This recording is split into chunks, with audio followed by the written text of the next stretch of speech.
Well, I thought that being a dad would be my best life experience yet.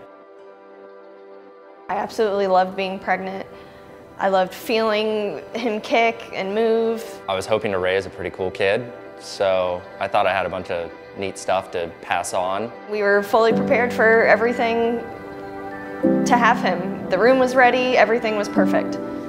Sitting in an incubator and grabbing my finger for the first time, it brought a whole new type of happiness to me. He had these beautiful brown eyes, and I was just it was the happiest moment of my life.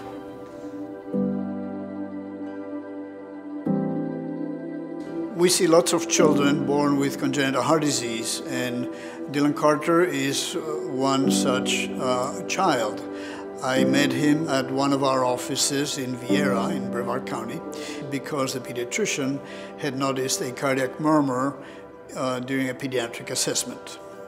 The feeling that knowing that your son's going through this, you can't do anything about it, and you look at him and he seems perfectly healthy, but inside you know that something's wrong, it's absolutely devastating. Every moment with him was so important because I didn't know whether or not he was going to be around a couple weeks later, knowing what kind of procedure he was going through and the risks involved.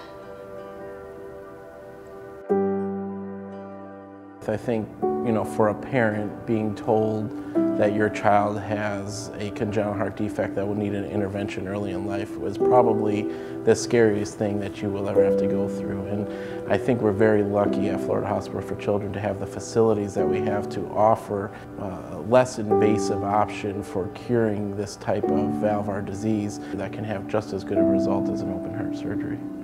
The only thing I wanted to do was give him one last kiss, and I told the anesthesiologist, here, can I have one last kiss with my son? And he looked at me and he said, this will not be your last kiss with your son, trust me.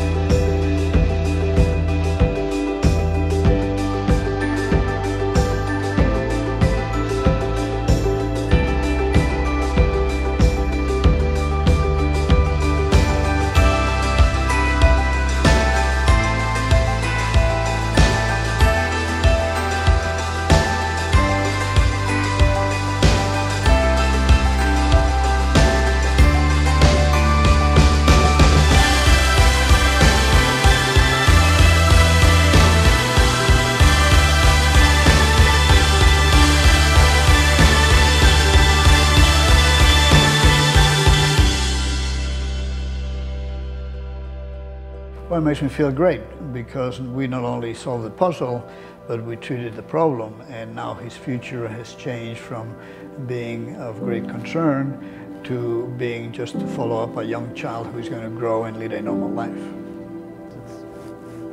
It's as good as it gets. He might need surgery tomorrow, he might not need it at all, he might need it 10 years from now, and after that experience at Florida Hospital, I have no doubt in my mind that he is in the best hands that he could possibly ever be in.